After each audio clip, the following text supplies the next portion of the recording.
Senator Sturch is recognized.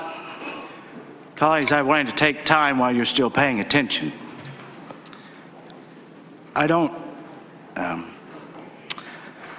have a way, I should say it that way, to get a lot of concerns off my chest. So today I wanted to take just a few minutes, if you'll give me some grace to do that. I'm not wanting this to be a lecture. I'm not trying to badger anybody. But I've only been here 7 years as well. But in that 7 years, I've seen a lot of changes. Some good, some not so good. So the question I have for you today, after what we've seen, not just this session, but the last couple of sessions, is what's happened to us? What's happened? What happened to senatorial courtesy? What happened to common respect among colleagues? I have seen more personal attacks here lately amongst colleagues, whether it's in this chamber or outside this chamber, than I've ever seen before. And I've never seen as much claims to moral superiority than I have recently. We're all the time criticizing Washington, D.C. for the way they act, yet it's becoming harder and harder to see the difference between the Arkansas legislature and Congress. Pride is at the center of a lot of our problems. You know, I'm a PK too, and a PGK. And I'm the black sheep of my family because I went into politics. But I know the good book. Proverbs 6:16-7. These are the 6 things that God hates. The first one is a proud look. A proud look. Why did God put it first in priority? Because it will destroy everything else. Your testimony, your witness, your example. When I first got here, it was a badge of honor for a legislator to actually work behind the scenes to build consensus. If you could get the Municipal League and the Association of Counties to agree on something, you were doing something pretty good. Or if you could get 2-year and 4-year universities to agree to something, you were doing pretty good. We used to strive for that. We used to strive between groups to build consensus and then bring policy, or work to make a policy better. What happened to that?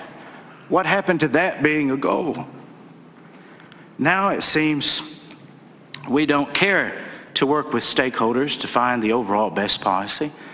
We would rather actually divide and conquer, it seems.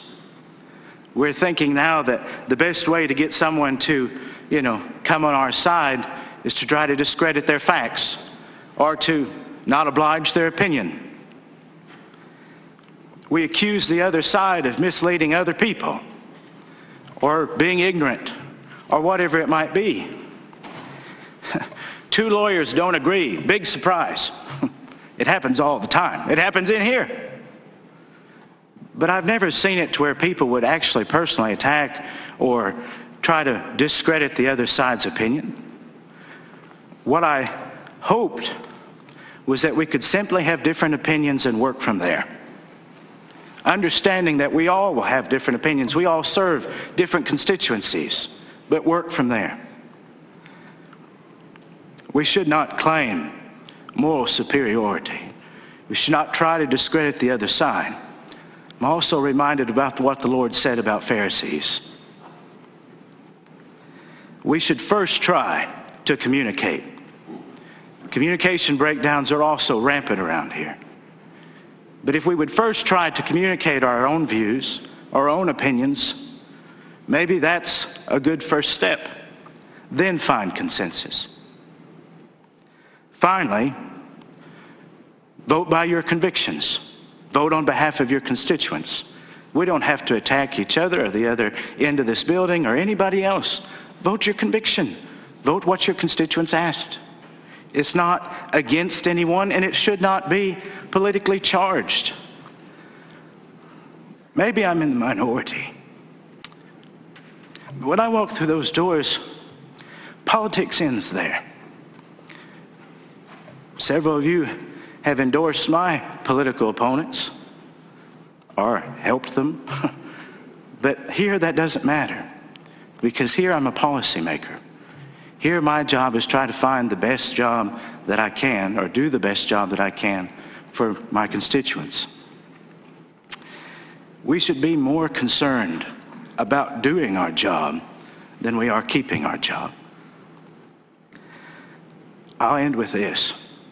A couple of sessions back, I was working, and I heard one of my colleagues bring a group of students in here, sat down in our chairs, and I believe the words were said, "See, this place is not special.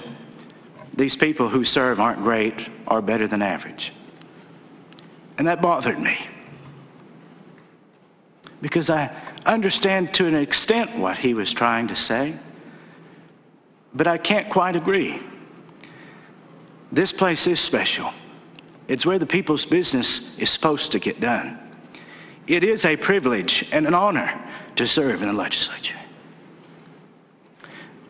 My kids, if I'm ever blessed to have any, will not see their dad serve.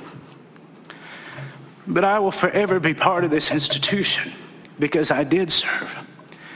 And it will still be the greatest honor of my life to be an Arkansas State legislator.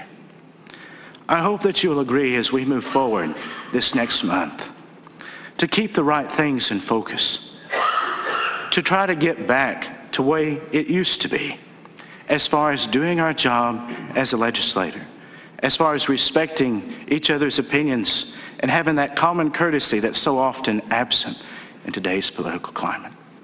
I thank you. Thank you, Mr. President. Thanks, Senator.